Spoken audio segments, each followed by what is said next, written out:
Hello. Today we are doing note 6.8, graphing radical equations. So today we're going to focus more on the cube roots versus 6.7 was focused on square roots. So as you're working with radicals, it's nice to be able to figure out what are some easy points to plug in. So if you kind of remember back to 6.7, we were talking about perfect squares. Those are nice values that we wanted because we know what the square root of 4 is, the square root of 9 is. We don't know what the square root of 5 is, it's some decimal. So if I'm looking at y equals the square root of x minus 2 plus 3, right? I'm thinking of, I want values in the radical that are like 0, 1, right? 4, 9, and so forth. Okay? So what would I plug in to make that 0? I wouldn't plug in 0 because 0 would be the negative 2. Well, if I plugged in 2, right, this would give me 0 plus 3. So you would just get 3. Okay, so what would be the next perfect square? That's 0. The next one would be 1. So what would I plug in for x so I get 1 under the radical? Well, that would be 3, right? Because the square root of 3 minus 2 is the square root of 1 plus 3, which would be 4. So the next perfect square would be 4. So what do I plug in for x to make the radical, or the radicand, the value underneath the radical, 4? That would be 6, right? So 6 minus 2 is 4, square root of 4 is 2, plus 3 is 5. And then what would I plug in to make it 9? Well, that would be 11, right? 11 minus 2 would give you 9. So the square root of 9 is 3, plus 3 is 6. So that's what we were kind of doing in the last lesson. And if we talked about the pattern, right? Notice this is increasing by 1. This is increasing by 3, plus 5. The next one would be plus 7, so it would be 18, plus 1. Plus 1, plus 1, because a is 1. So this would be 18 and 7. So that's basically what we were doing in the last lesson. Well, today we have cube roots. So we want to focus on perfect cubes. So that would be values like 0, 1, but also negative 1.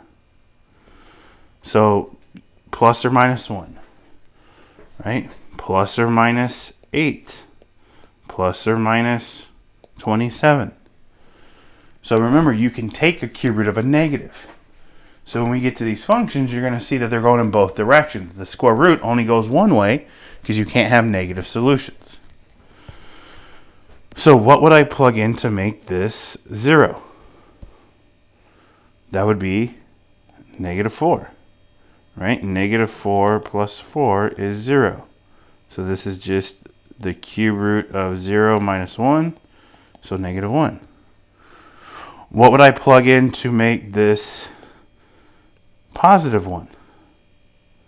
That would be negative 3, right? Negative 3 plus 4 is 1. So the cube root of 1 is 1 minus 1, 0. What would I plug in to make it a negative 1? All right, that would be negative 5. Negative 5 plus 4 is negative 1. All right, so this would be negative 5 plus 4, which would be negative 1. So it's the cube root of negative 1 minus 1. So that's negative 2, because this becomes negative 1 minus 1. And then you could do the same thing for 8. So if I plugged in 4, that would give me the cube root of 8 minus 1. Well, the cube root of 8 is 2. So 2 minus 1 is 1. And then you could do the same thing for negative 8 and so forth. So when you're working with cube roots, you're looking here at perfect cubes.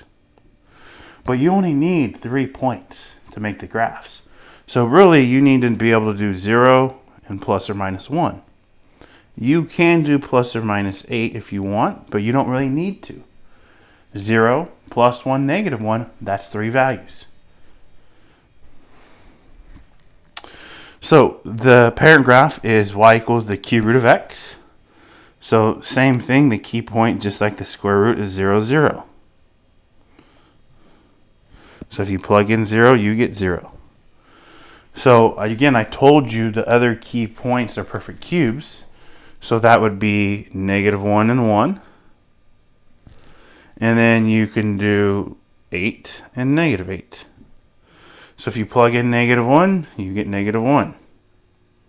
Plug in 1, you get 1.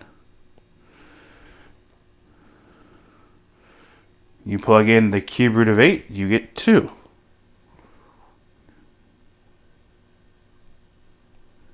-8, -2.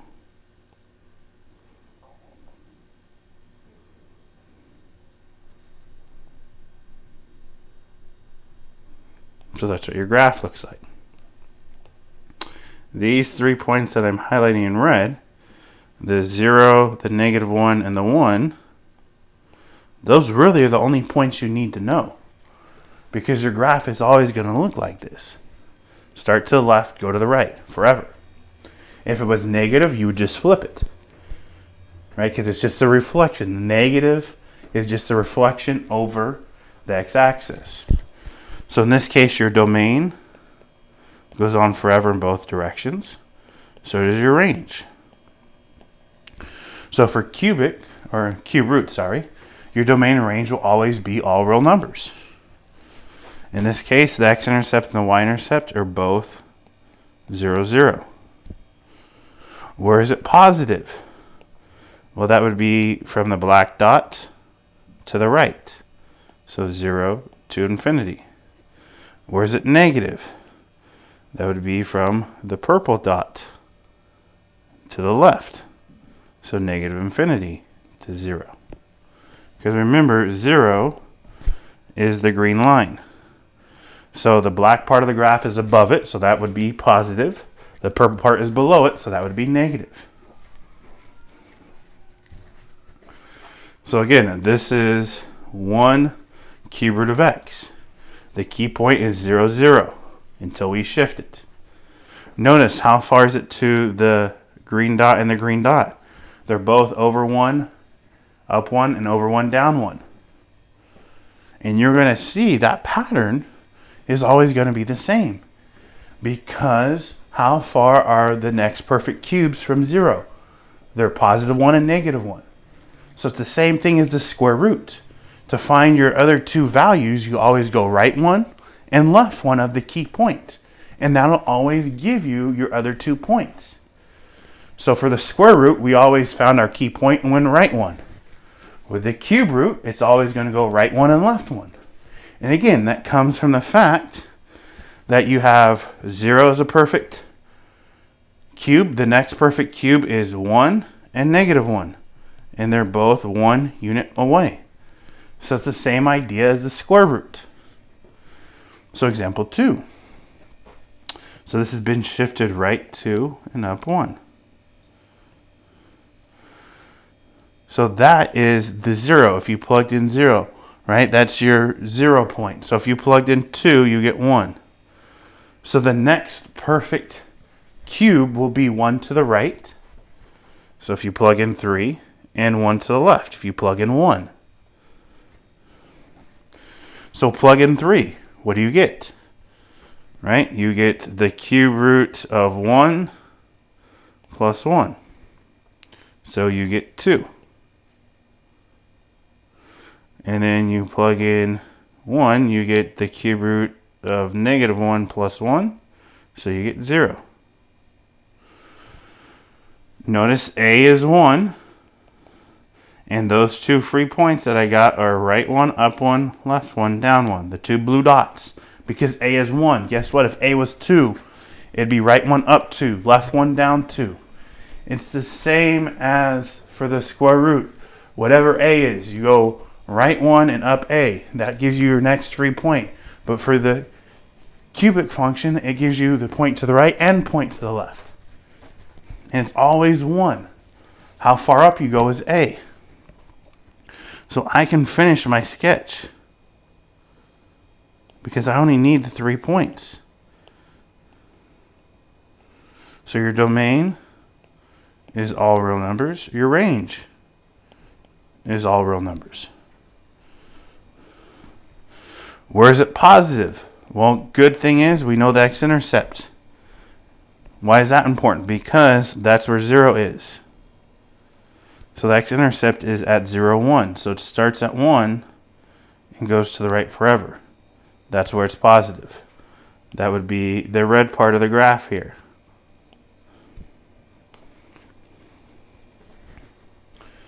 Now, if you wanted to get other points, right, you could figure out what would make plus or minus 8, because that's the next perfect cubes. So, for example, what do I mean by that? Well, this needs to be 8. So if you plugged in 10, right, 10 minus 2 would give you the cube root of 8 plus 1. So that's 2 plus 1, so that would be 3. So you could do that. The problem is 10 goes off the grid. How could you get negative 8? Well, you could do negative 6, because the cube root of negative 6 minus 2 is the cube root of negative 8 plus 1. So negative 2 plus 1, negative 1. So I could use that one if I wanted to. But you only need the 3 points. All right, next one. So same idea. This has been shifted left 3, down 1. A is 2. So I'm going to go right 1, up 2, left 1, down 2, because A is 2. I'm going to draw my graph. Again, A is 2. You always go right 1 and left 1 because, again, one perfect cube is 1. The next perfect cube, whatever way you go, is going to be 1 unit to the right or 1 unit to the left. Because the perfect cubes are 0, positive 1, negative 1. So your domain would be all real numbers because it goes on forever in both directions. Your range would be all real numbers because it goes up and down forever. Or is it negative? Well, it's negative starting at the x-intercept. The problem is I don't know the x-intercept. So I know it goes to the x-intercept. It starts at negative infinity and goes to the x-intercept. I don't know the x-intercept. So I'm going to figure out the x-intercept by letting y equal to 0.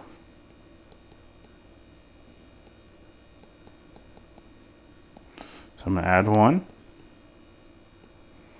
So this, again, takes us back to section 6.6, solving. So to cube root, so I'm going to cube both sides. So 1 equals x plus 3.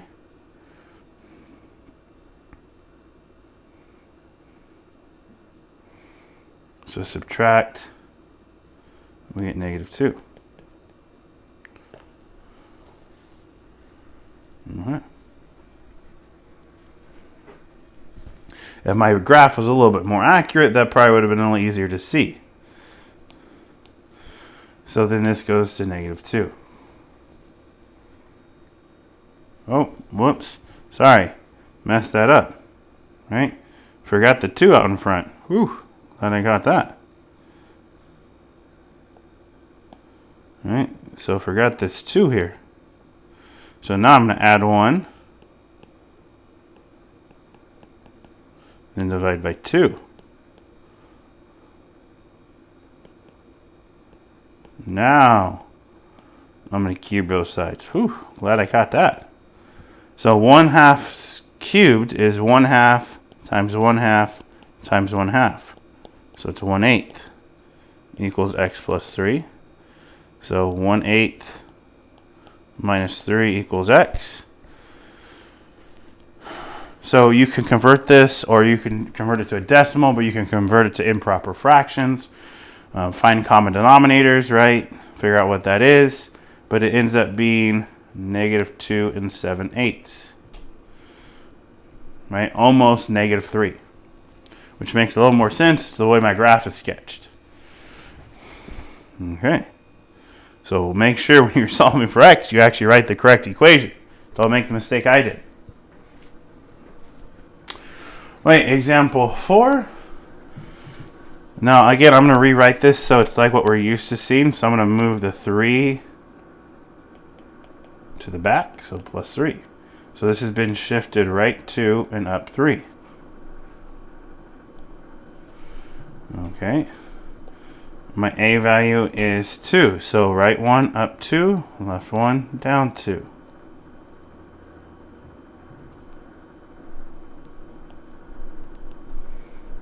So again, domain and range for cubic or cube roots are always the same. It's all real numbers every time. Where is it positive? Again, that starts at the x-intercept. So it's from the x-intercept to positive infinity because it's all of this. All of that is positive. So again, I'm going to let y equals 0. Make sure I write it correctly this time. Nope. Well, I made that mistake again. Plus 3. So subtract 3. Divide by 2.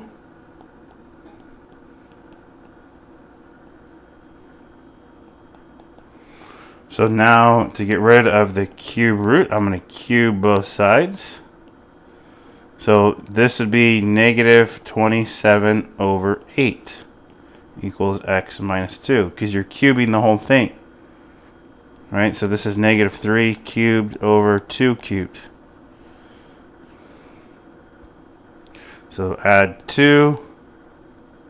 So 2 plus negative 27 over 8.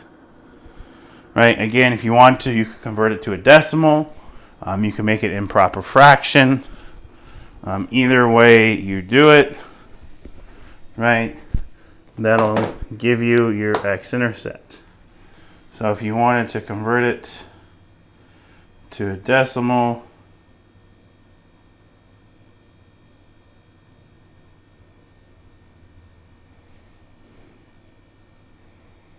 it's negative 1.375. I would be fine with that as well.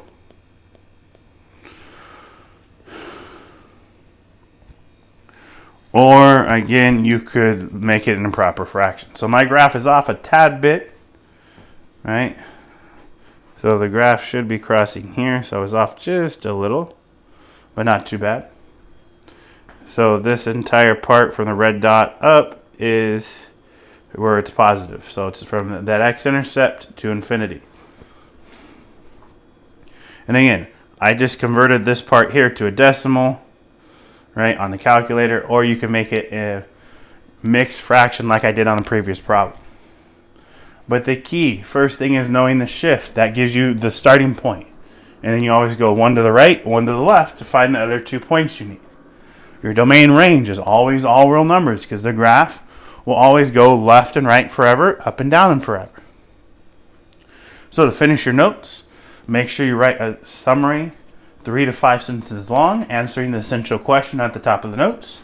And then you're done with your notes. Have a great day.